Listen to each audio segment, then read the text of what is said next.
والسلام علی سیدنا حبیبنا محمد وعلی آلہ وصحبہ اجمعین، اما بعد۔ محترم ناظرین کرام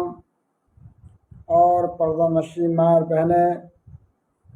آج میں آپ لوگوں کے سامنے سورہ بقرہ آیت نمبر 238 سے لے کر 245 تک کا درس دوں گا انشاءاللہ العزیز۔ میں آپ لوگوں سے گزارش کرتا ہوں کہ اگر آپ لوگ اس ویڈیو کو یوٹیوب پہ سنتے ہیں تو سبسکرائب کرنے کی زحمت کریں، تاکہ سبسکرائب ہونے کی وجہ سے اس کام کے اندر پائیداری آ جائے اور آپ بھی اس کار خیر کے اجر کے مستحق ہوں گے انشاءاللہ العزیز۔ اس لیے آپ لوگوں سے گزارش ہے کہ اگر یہ درس اچھا لگتا ہے تو زیادہ سے زیادہ شیئر کرنے کی کوشش کریں۔ آئیے سب سے پہلے ہم تلاوت قرآن پاک کر لیتے ہیں، تاکہ اللہ رب العالمین کی یہاں تلاوت قرآن پاک میں جو اجر اور ثواب ہے ہمیں اور آپ کو مل جائے۔ اعوذ باللہ من الشیطان الرجیم۔ حافظوا علی الصلاة والصلاة الوسطى وقوموا للہ قانتین، فإن خفتم فرجالا أو ركبانا فإذا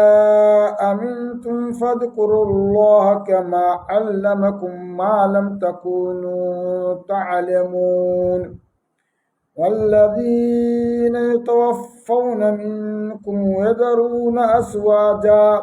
وصية لأزواجهم متاعا إلى الحول غير إخراج،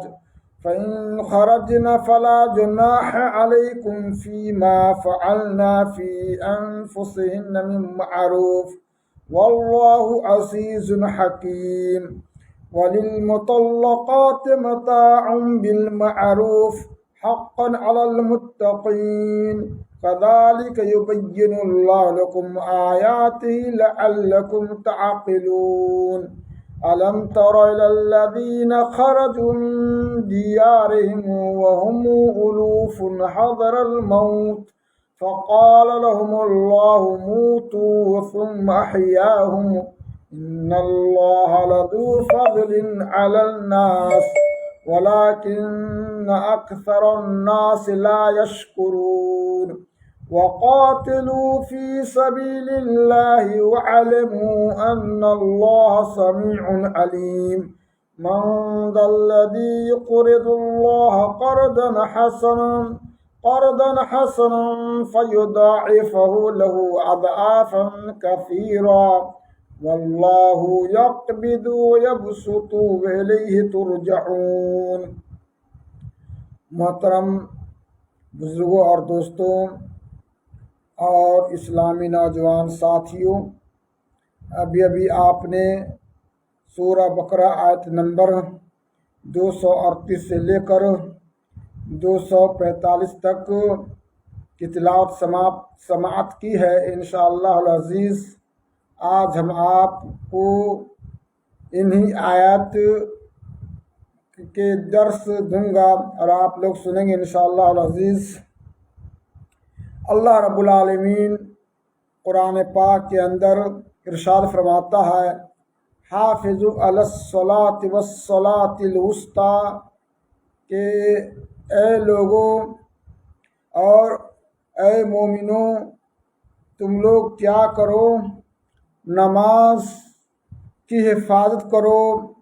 بالخصوص عصر نماز کی، یعنی کہ تمام نماز کی حفاظت کرنا نہایت ہی ضروری ہے۔ اور یہ نماز مفروضہ اس سے مراد ہے، یعنی اللہ رب العالمین کی طرف سے فرض کی گئی نمازیں، ان کی حفاظت نہایت ہی ضروری ہے۔ اور کیونکہ جو آدمی نماز کی حفاظت نہیں کرتا ہے، نماز کو ضائع کر دیتا ہے، نماز چھوڑ دیتا ہے، والیاذ باللہ، گویا کہ وہ اسلام سے خارج ہو جاتا ہے۔ اس لیے نماز کی اہمیت، نماز کی فضیلت، نماز کا مہتو اسلام کے اندر بہت ہی زیادہ ہے۔ ایک آدمی جو بے نمازی ہو، اس کے اندر اسلام کا تصور ہو ہی نہیں سکتا ہے، کیونکہ بے نمازی اور مسلم اکٹھا ہو ہی نہیں سکتا ہے۔ اس لیے نماز کی بہت ہی اہمیت ہے۔ نماز نہ پڑھنے والوں پر بہت وعید ہے، اور اس طرح کی وعید ہے کہ شریعت اسلامیہ میں اسے خارج بھی کہا گیا، یعنی کہ خارج اسلام ہے۔ اللہ رب العالمین نے دو ٹوک فیصلہ کیا ہے، کیا اقیموا الصلاۃ ولا تکونوا من المشرکین، تم لوگ نماز پڑھو، مشرکین میں سے مت ہو جاؤ۔ گویا کہ جو لوگ بے نمازی ہیں، جو لوگ نماز نہیں پڑھتے، گویا کہ وہ لوگ مشرک ہے۔ اللہ رب العالمین نے اس آیت کے اندر دو ٹوک فیصلہ کیا ہے، اور اس آیت کی تفسیر اور توضیح اللہ کے نبی حضرت محمد رسول اللہ صلی اللہ تعالی علیہ وسلم کی زبانی بھی ہوتی ہے، جس میں آپ نے فرمایا من ترک الصلاۃ متعمدا فقد کفر، جس نے جان بوجھ کر نماز چھوڑ دی گویا کہ اس نے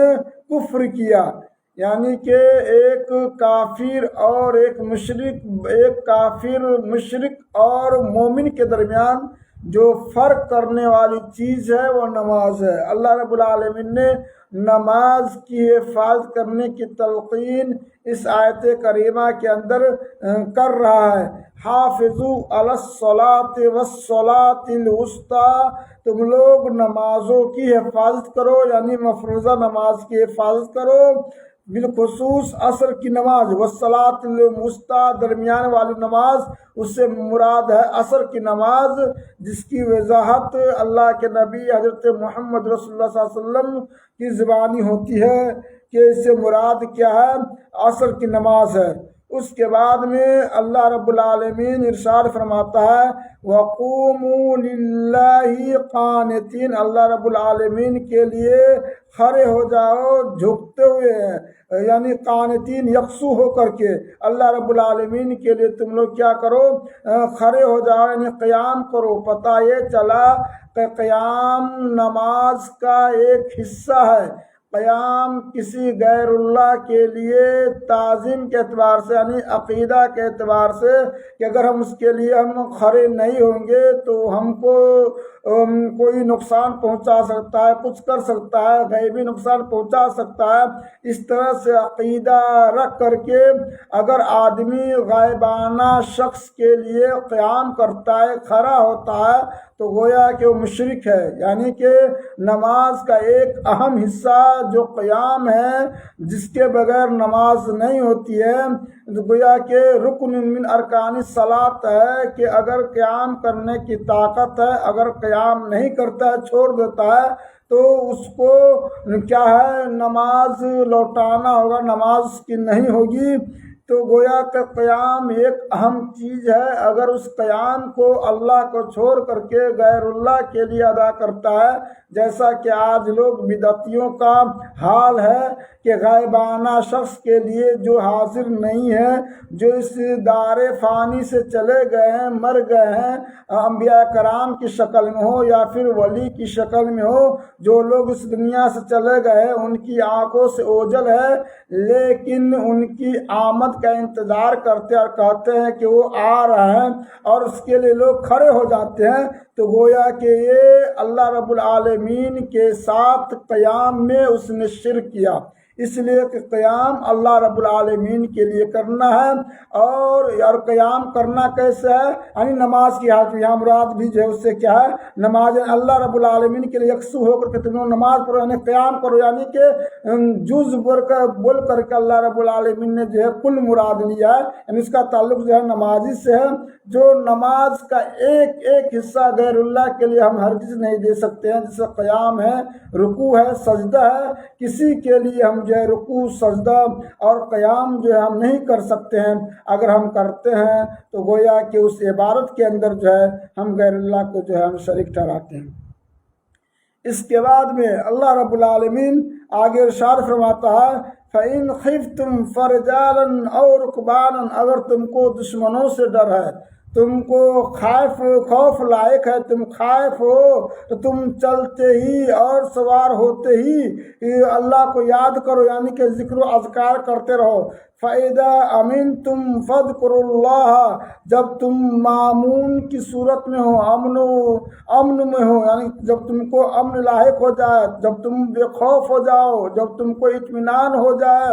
اور کسی کا ڈر نہیں ہے، تو فَاذْكُرُوا اللَّهَ، تو تم اللہ کو اس طریقے سے یاد کرو کما علکم، جیسا کہ تم کو اللہ رب العالمین نے سکھلایا، یعنی کہ نماز پڑھو۔ نماز کس طرح سے پڑھنا ہے؟ تو پیارے آقا جناب عربی محمد رسول اللہ صلی اللہ تعالی علیہ وسلم نے مسلمانوں کو سکھایا ہے اور بتلایا کس طرح سے پڑھنا ہے۔ اس کے بعد میں آپ نے فرمایا صلو کما رأیتمونی اصلی، کہ تم لوگ اسی طریقے سے نماز پڑھو جس طریقے سے تم لوگ مجھے نماز پڑھتے ہوئے دیکھے ہو۔ گویا کہ جو شخص نماز پڑھتا ہے اس طریقے سے جس طریقے سے اللہ کے نبی حضرت محمد رسول اللہ صلی اللہ تعالی علیہ وسلم نماز نہیں پڑھی ہے، تو گویا کہ اس کی نماز اگر رکن چھوٹ جاتا ہے تو گویا کہ اس کی نماز نہیں ہے، اور اسی طرح سے واجبات اگر تو چھوٹ جاتا ہے تو نماز کے اندر نقص ہے، اس کے اوپر سجدہ سہو ہے، اور اسی طرح سے جو ہے نماز کے اندر کوتاہی ہے۔ یعنی کہ نماز ہم کو کسی اور طریقہ پہ نہیں پڑھنا ہے، نماز ہمیں ادا کرنا ہے تو جناب عربی محمد رسول اللہ صلی اللہ تعالی علیہ وسلم کے طریقہ ہی کے مطابق ہمیں ادا کرنی ہے۔ اگر ہم اس طرح سے نماز ادا نہیں کرتے تو گویا کہ پھر ہماری نماز کے اوپر سوالیہ نشان لگ جاتا ہے، کوشچن مارک لگ جاتا ہے۔ اللہ رب العالمین نے کہا کہ جب تم حالت امن میں ہو، جب تم اطمینان ہو، یعنی دشمنوں کا خوف نہ ہو، بالکل تم جو امن کی حالت میں ہو، تو اللہ رب العالمین کو اس طریقے سے یاد کرو جس طرح سے تم کو اللہ رب العالمین نے بذریعہ رسول تم کو سکھایا، رسول کو نماز پڑھنے کا طریقہ سکھایا اور وہ تم کو سکھایا۔ معلوم تکونوا تعلمون، تم اس سے پہلے نماز کے متعلق تمہیں جانکاری نہیں تھی، اور جناب عربی محمد رسول اللہ صلی اللہ تعالی علیہ وسلم نے تمہیں نماز پڑھ کر کے سکھایا، تمہیں نماز کا طریقہ سکھایا۔ اس کے بعد میں پھر اللہ رب العالمین اس سے پہلے جو جن لوگوں کا تذکرہ چل رہا تھا، جس مسئلہ کے اوپر جو ہے بحث ہو رہی تھی، تو گویا کہ زمانہ جاہلیت میں بھی وہ مسئلہ تھا، لیکن اس زمانہ جاہلیت کا مسئلہ کچھ الگ تھا طلاق کے سلسلے میں، اور اس عدت گزارنے کے سلسلے میں پھر جو ہے کب شادی کرے گی یا کب نہیں کرے گی اس کا طریقہ الگ تھا۔ تو کچھ حصہ جو ہے پہلے بتلا دیا ہے اور کچھ حصہ اس آیت کے اندر جو ہے بتلا رہا ہے۔ والذین یتوفون منکم یذرون ازواجا، کہ جب تم میں سے کسی کا انتقال ہو جائے، جب تم میں سے کوئی شخص فوت ہو جائے، مر جائے اور اپنی بیوی کو چھوڑیں، تو ان کے لیے وصیت کریں، کتنے وصیت کر جائیں لازواجہم متاعا الی الحول، یعنی کہ 1 سال فائدہ اٹھانے کی جو ہے وصیت کر جائے، 1 سال تک جو ہے فائدہ اٹھانے کی، یعنی کہ وہ عورت جو ہے ہماری بیوی ہو اور ہم جو مر جائے، وصیت جو ہے کہ کر دیا ہوا ہے کہ 1 سال تک جو ہے کیا کرے گی، وہ ہماری جائیداد سے وہ فائدہ اٹھائے گی، خرچہ چلائے گی اور ہمارے گھروں میں رہے گی۔ اس طرح سے وصیت جو ہے کر جائے، تو اللہ رب العالمین اسی بات کی طرف اشارہ کرتا ہے وصیت الازواجہم، کہ 1 سال تک اس کو وصیت کرے کہ وہ نہ نکالے کوئی، اس کو غیر اخراج یعنی انہیں کوئی نہ نکالے، ان عورتوں کو کوئی نہ نکالے، اس طرح کی وصیت کر جاتا ہے۔ تو ان کو نہ نکالے۔ فَإِنْ خَرَجْنَا فَلَا جُنَاحَ عَلَيْكُمْ، بذات خود اگر وہ چلی جاتی نکل جاتی ہے، فِيمَا فَعَلْنَا فِي أَنفُسِهِم مِّن مَّعْرُوفٍ، اپنے آپ کے لیے حق، جو اپنے آپ کے بھلائی میں جو انہوں نے کیا، یعنی بھلائی کے ساتھ جو انجام دے رہی، یعنی کہ اس کو جو ہے کہیں شادی کرنی ہے اور لڑکوں کا بندوبست ہو گیا، اگر اس گھر سے جو ہے نکل جاتی ہے تو تم لوگ اسے جو ہے نہیں روکو۔ تو گویا کہ ایک طریقہ تھا جو اس طرح سے جو ہے لوگ کرتے تھے اور اس طرح سے وصیت کرتے تھے۔ جب اسے اللہ رب العالمین نے عدت والی آیت کو نازل کر دیا ہے کہ متوفی عنہا جو ہے 4 مہینے 10 روز اپنے گھروں میں عدت گزارے گی، یعنی گھروں میں عدت گزارے گی 4 مہینے 10 روز کے بعد میں وہ آزاد ہو جاتی ہے، وہ شادی جو ہے کر سکتی ہے۔ یہ آیت کریمہ جب اتری، اس سے پہلے آیت کریمہ اتری ہے، گرچہ یہ جو ہے متأخر ہے لیکن یہ منسوخ ہے اس آیت کریمہ سے۔ جمہور علماء کرام کہتے ہیں کہ منسوخ ہے، یعنی کہ وصیت بھی کر جائے تو وصیت جو ہے اس کی نہیں چلے گی، بلکہ وہی قانون وہی لاء جو ہے اس کے لیے جو ہے نافذ ہوگا، جس میں بتایا گیا ہے کہ متوفی عنہا زوجہ جو ہے 4 مہینے 10 روز جو ہے عدت گزارے گی۔ عدت گزارنے کے بعد جو ہے کیا ہے وہ شادی جو ہے کر سکتی ہے۔ اس کے بعد میں جو ہے اللہ رب العالمین آگے ارشاد فرماتا ہے واللہ عزیز حکیم، اللہ رب العالمین زبردست اور حکمت والا ہے۔ اس کے بعد میں پھر اللہ رب العالمین آگے ارشاد فرماتا ہے وَلِلْمُطَلَّقَاتِ مَتَاعٌ بِالْمَعْرُوفِ حقاً علی المتقین، کہ طلاق یافتہ عورتوں کے لیے اس سے بھلائی کے ساتھ تم لوگ فائدہ دو، اور یہ فائدہ پہنچانا متقیوں پر حق ہے، یعنی جو اللہ سے ڈرتا ہے، جو طلاق یافتہ ہے، یعنی کہ ان کو جو ہے نان و نفقہ جو ہے دینا جو ہے کیا ہے یہ ضروری ہے۔ بعض لوگوں نے جو ہے اس آیت کریمہ کا غلط مطلب لے کر کے کہتے ہیں اس کو فائدہ دینا ہے، تو ہمیشہ اس کے لیے فتویٰ جاری کرتے ہیں جو آج کل کچھ لوگ کرتے ہیں، یعنی کہ عورتوں کو جو زندگی بھر جو ہے انہیں جو ہے نان و نفقہ دینا ہے، گرچہ جو ہے حالانکہ یہ جو ہے فطری کی چیز کے خلاف ہے، شریعت کے خلاف ہے۔ شوہر نے اس کو اسی لیے چھوڑا اس کو تاکہ اس کی ادا اس کو نہ بھائی ہو، اور لڑائی جھگڑا کی وجہ سے یہ نوبت آئی ہو تو پھر جو حد جو متعین کیا کتنے دنوں تک جو ہے فائدہ دے سکے وہ تو جائز ہے، لیکن اس سے زیادہ جو ہے اس کو فائدہ پہنچانا، زبردستی فائدہ پہنچانا جو ہے شوہر کے مال میں سے، یہ صحیح طریقہ نہیں ہے۔ كَذَلِكَ يُبَيِّنُ اللَّهُ لَكُمْ آيَاتِهِ لَعَلَّكُمْ تَعْقِلُونَ، اسی طرح سے اللہ رب العالمین آپ لوگوں کے لیے اپنے احکام کو واضح کر کے بتلاتا ہے، لعلکم تعقلون، تاکہ آپ لوگ جو ہے عقل سے کام لیں، آپ لوگ جو ہے ہوش مند بن جائیں۔ اس کے بعد میں اللہ تعالیٰ آگے ارشاد فرماتا ہے الم تر الی الذین خرجوا من دیارہم وہم الوف حذر الموت، کیا آپ نے نہیں دیکھا ان لوگوں کو جنہوں نے اپنے گھر کو چھوڑ دیا موت کے ڈر سے، موت کی وجہ سے، اور وہ لوگ ہزاروں کی تعداد میں تھے۔ وہم الوف، کسی نے کہا 7,000، کسی نے کہا کہ 30 سے زیادہ ہزار لوگ تھے، یعنی مختلف فی مسائل اس سلسلے میں۔ تو اور کسی نے جو ہے کہا کہ کن لوگوں کے بارے میں کہا ہے، تو کہا کہ اسرائیلیات میں سے یہ واقعہ جو ہے پیش آیا ہے، اور امت محمد یعنی صحابہ کرام سے مخاطب ہو کر کے اللہ رب العالمین نے کہا بذریعہ زبان رسول کہ اس صحابہ کرام سے کہو کہ کیا انہوں نے اس طرح ایسے لوگوں کو نہیں دیکھا، یعنی انہیں یاد دہانی کیا جا رہا ہے، کچھ ایسے لوگ تھے جو گزرے ہیں اور وہ موت کی وجہ سے جو ہے بھاگ رہے تھے، یعنی کہ جب وہ دیکھا کہ طاعون کی بیماری آ گئی تو وہ لوگ بستی چھوڑ کر کے جو چلے گئے، تو اسی بات کی طرف جو ہے اشارہ کیا ہے، اور کہا کہ وہ کس وقت کی بات ہے، کب کی بات ہے، تو کہا جاتا ہے کہ حزقیل ایک نبی گزرے ہیں، اسی کے زمانے کا واقعہ ہے۔ فقال لهم اللہ، تو اللہ رب العالمین نے ان سے کہا کہ تم لوگ جو ہے مر جاؤ، مرو. ثم احیاهم، پھر اللہ رب العالمین نے انہیں زندہ کیا. اللہ رب العالمین نے انہیں موت دے دی، پھر انہیں دوبارہ زندہ کیا، یعنی بطور عبرت. یا اللہ تعالیٰ چاہتا ہے جسے چاہتا ہے مارتا ہے، جسے چاہتا ہے زندہ کرتا ہے. ان اللہ لذو فضل علی الناس، اللہ رب العالمین یقیناً لوگوں پر بہت بڑا فضل کرنے والا ہے، بہت بڑا فضل کرنے والا ہے. ولیکن اکثر الناس لا یشکرون، لیکن اکثر لوگ، زیادہ تر لوگ ناشکرہ ہیں. زیادہ تر لوگ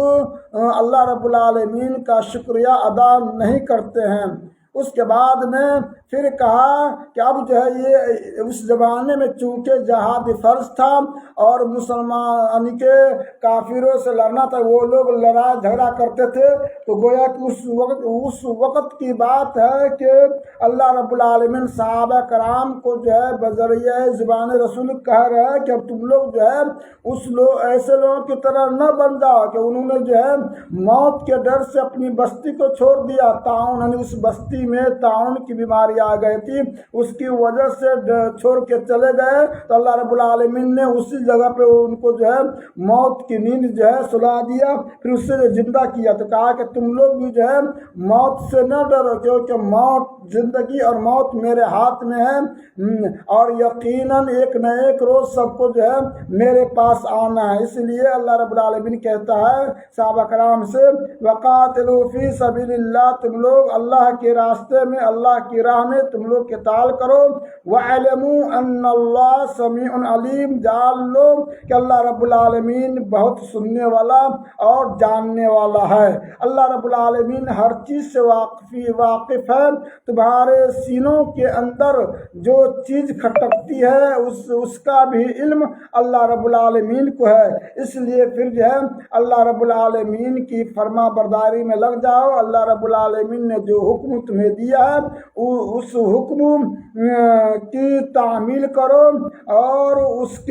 پر عمل پیرا ہو جاؤ اور اس کے حکم کی نافرمانی نہ کرو.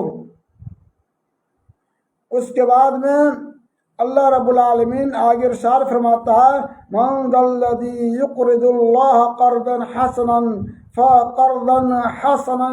فیضاعفہ له اضعافا کثیرا، کہ کون شخص ہے جو اللہ رب العالمین کو قرض دے گا. کوئی ہے ایسا آدمی جو اللہ رب العالمین کو قرض دے، یعنی کہ قرض حسنا،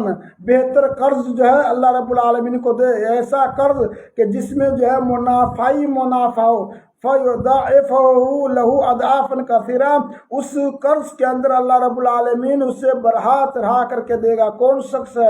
یعنی کہ آتا ہے کہ اللہ رب العالمین نے جب آیت کریمہ نازل کی ایک آیت کریمہ کہ من جاء بالحسنۃ فلہ عشر امثالها، تو فقال رسول اللہ صلی اللہ علیہ وسلم زد امتی فانزل اللہ تبارک و تعالی هذه الآیات، یعنی کہ اللہ رب العالمین نے جب ایک آیت کریمہ کو نازل کیا، اور وہ کیا ہے کہ من جاء بالحسنۃ فلہ عشر امثالها، کہ جو شخص ایک نیکی کرے گا اس کے بدلہ میں اللہ رب العالمین اس سے 10 نیکی اس سے دے گا. تو اللہ کے نبی حضرت محمد رسول اللہ صلی اللہ تعالی وسلم نے کہا کہ اللہ رب العالمین ہماری امت کو اور ثواب دیجیے اور ثواب دیجیے. تو اللہ رب العالمین نے اس آیت کریمہ کو نازل کیا ہے، یعنی کہ اس کو بہت ہی زیادہ ثواب اللہ رب العالمین نوازے گا، اتنا ثواب نوازے گا جو بے شمار ہے، کوئی اس کی گنتی کی کوئی حد نہیں ہے، یعنی کہ بہت زیادہ ثواب دے گا. اس آیت کریمہ کے شان نزول میں ایک اور واقعہ آتا ہے کہ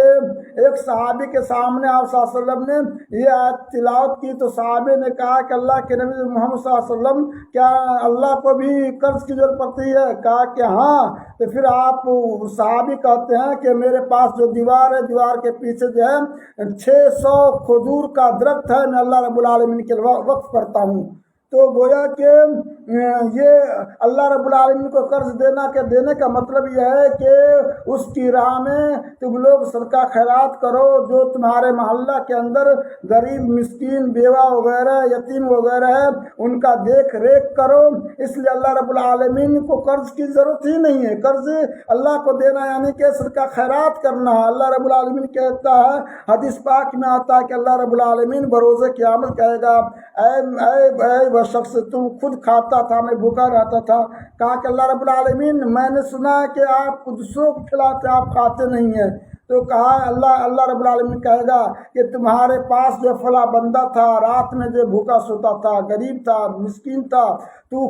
خوب کھاتا تھا، لیکن اس کو تم نے کھانا نہیں کھلایا۔ تو اگر تم اس طرح سے جو ہے اگر تو کھلا رہتا تو ہم بھی تم کو یہاں پہ کھانا کھلاتے۔ یعنی اس طرح کی بات ہے کہ اللہ رب العالمین کو واقعی میں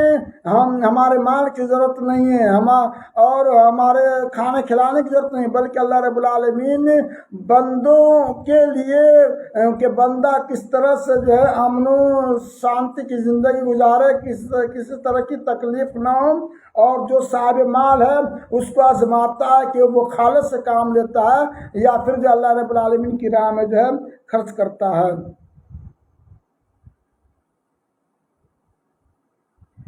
اس کے بعد میں اللہ رب العالمین فرماتا ہے وَاللَّهُ يَقْبِضُ وَيَبْسُطُ وَإِلَيْهِ تُرْجَعُونَ۔ اللہ رب العالمین بڑھا چڑھا کر کے جو ہے اس کو مال سے نوازتا ہے۔ یقبض یبسط، کبھی مال کو جو کم کر دیتا ہے، کبھی زیادہ کر دیتا ہے، اور اسی کی طرف تم لوگوں کو لوٹنا ہے۔ سب کچھ جو ہے مال میں زیادہ کرنا، مال میں کمی کرنا ہے، نعمت سے نوازنا، کسی کو نعمت سلب کر لینا، یہ اللہ رب العالمین کے ہاتھ میں ہے۔ اور یاد رکھو کہ اس خیال سے اللہ رب العالمین کی راہ میں صدقہ خیرات کرو کہ ایک نہ ایک روز تمہیں ان کے پاس لوٹ کر کے جانا ہے۔ تو محترم سامعین کرام، آج کا درس یہی تک رہا۔ اللہ رب العالمین سے دعا کرتے ہیں کہ اللہ العالمین جو کچھ ہم سنتے ہیں اس پہ عمل کرنے کی توفیق دے۔ اقول قولی ھذا استغفر اللہ لی ولکم ولجمیع المسلمین۔